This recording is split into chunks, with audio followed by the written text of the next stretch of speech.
Hey guys, what's going on? I hope you're all doing well. Welcome back to the second episode of RCO Retro Client Overview. If you have not already seen the first episode, this is a series on old and discontinued clients, some of which were popular clients that were used by lots of players, while others are lesser known private clients that never made it into the public eye. Today's episode is going to be focused on the latter, a client that was only used by a small group of people. The client's name is Root. While most people watching have never heard of or used this client, it actually has a super interesting history. Root was technically the very early beginnings of the well-known Kami client. But before we get into that, I want to take a second to shout out the legends that support my work. The support recently has been overwhelming. I really do appreciate all of you. And with that said, let's get into the video.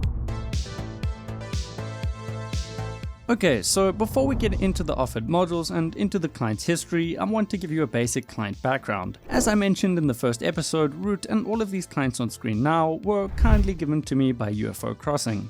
The Root client file I received is from September the 21st, 2017, which matches the date of the last official release of the Root client. I was also able to get an earlier build of Root that dates back to the 21st of March 2017. This will hopefully give us a nice comparison between early versions of the client and the last ever release, but we'll come back to this later. In the first episode of this series, I mentioned that some of these clients may contain malware and that I'd set up a new virtual machine for testing these clients. This remains true. I am running Root in my virtual machine and I'll run all of these other clients here too. But I did want to mention that unlike all of the other clients I was sent, Root has no history of malware. As you'll see later in the video, I was able to get the official files directly from the old Root client Discord server, and this is how I got an earlier release to compare to the last ever release. Anyways, my point in saying this is, if you wanted to try out any of these old clients, I would suggest trying out Root rather than some of the other clients which could potentially contain malware.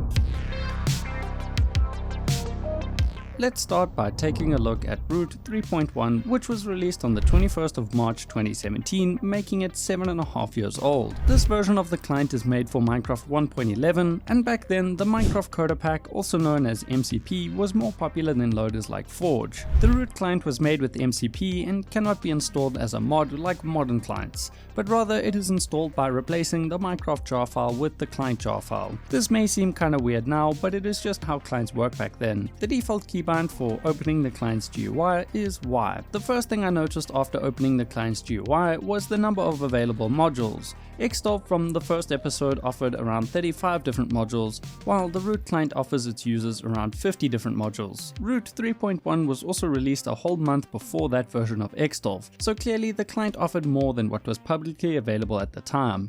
Looking through the modules, everything seems to work. The X-ray module exposes ores, storage ESP highlights chests, and the name tags module looks surprisingly good to me.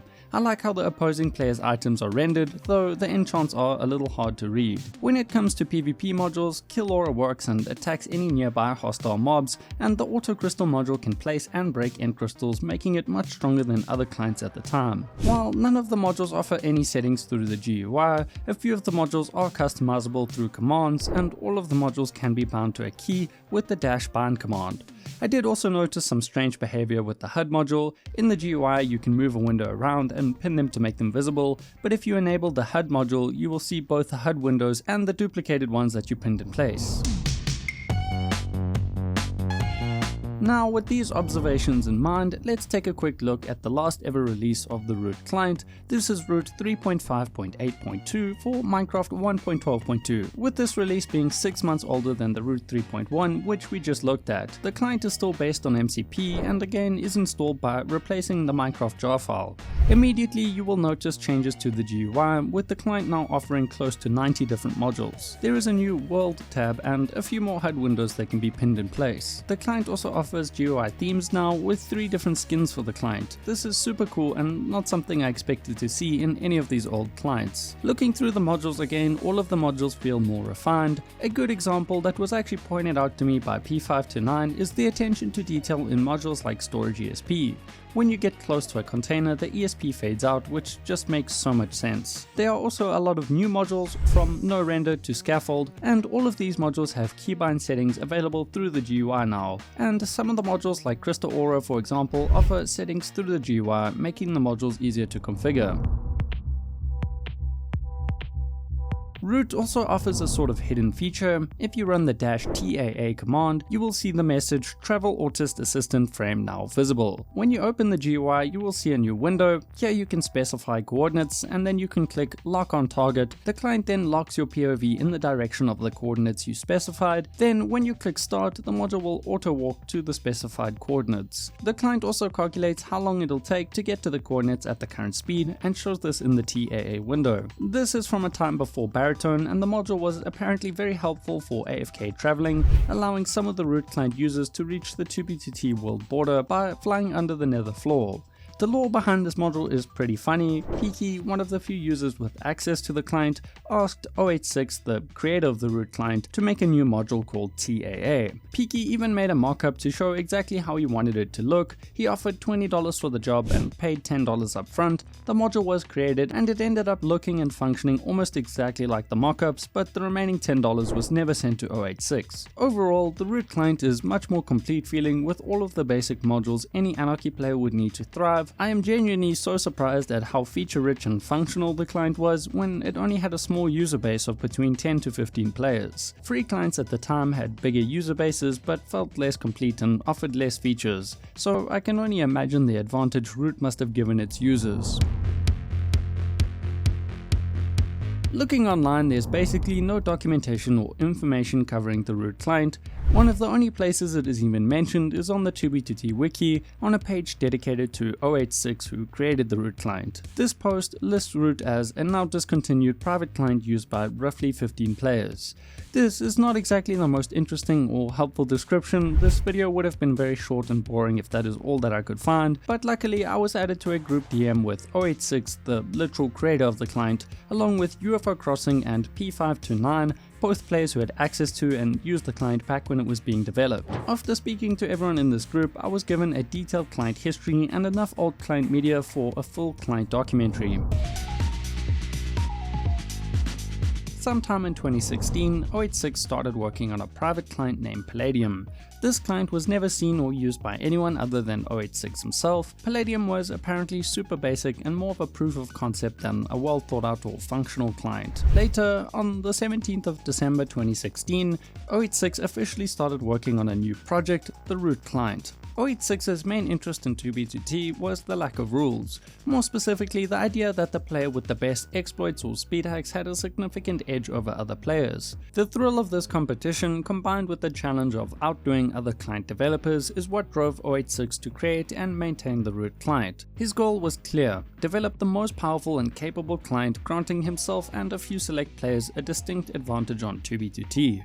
And I think it is fair to say that he accomplished this. As I showed earlier in the video, Root offered more modules and features than popular free clients at the time. 086 actually told me that the feature he is most proud of from Root was the Crystal Aura module. While other clients at the time had basic crystal PvP modules, Root was the first to introduce a cheat that did more than just hit a crystal when it was in range. Root calculated the optimal spot to place an end crystal and intelligently chose which end crystal to detonate, while focusing on maximizing damage to the enemy rather than just exploding every end crystal in range. This level of precision made 086 nearly unbeatable at nether spawn, dominating the area and even causing some players to quit 2B2T's nether hub altogether. Root was never officially made public, but 086 would slowly grant more and more users access to the client, with the final client user base being around 10 to 15 players. Some of these players include the users on screen now, and if you know any 2B2T history, you may recognize some of these names. Oxymoron, for example, is a well-known old player who did a lot on 2B2T.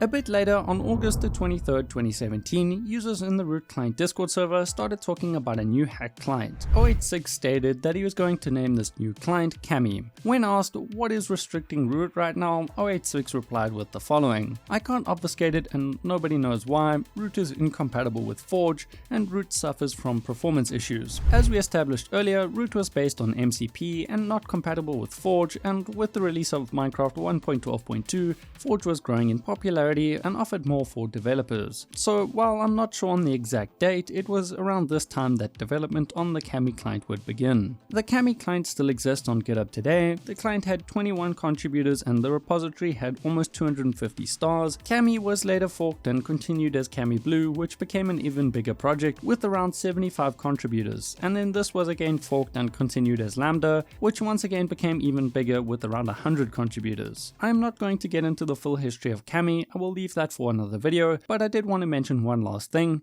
As you can see in this screenshot, 086 mentioned, maybe jokingly, that he wanted to make Kami open source and make bank from it. Looking back with today's context, this is quite ironic. 086 told me that he made little to no money from Root or Kami, even though other developers stole his ideas and code and made profit off of it. But what really stood out to me is that 086 never seemed to be driven by greed. He mentioned that the community and the experience of working with other client contributors was far more rewarding than making money off of the client. I have a lot of respect for these choices, and while I can't quantify this, I genuinely believe that 086's approach played a significant role in shaping the current Minecraft hacking scene. Today we have a thriving ecosystem with many large open source clients that are completely free. Now, I'm not saying 086 is solely responsible for this, but I really do believe that his decisions and contributions through Kami had a positive and lasting impact on the Minecraft hacking community as a whole.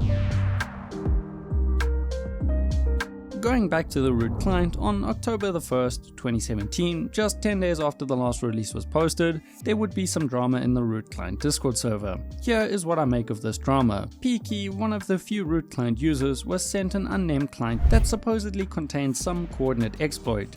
Peaky, not knowing any better, trusted the person who sent him this exploit and ran the exploit client.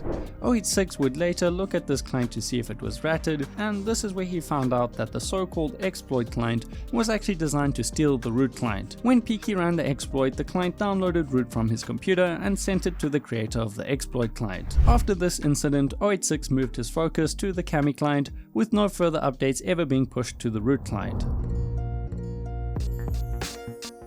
In conclusion, the Root client stands out as a unique piece of Minecraft history, a private tool that, despite its limited user base, provided advanced features and a competitive edge for those lucky enough to have access. The client's rich set of modules and first-of-their-kind features like the advanced Crystal Aura module set it apart from other clients at the time, though it eventually faded into obscurity following its leak.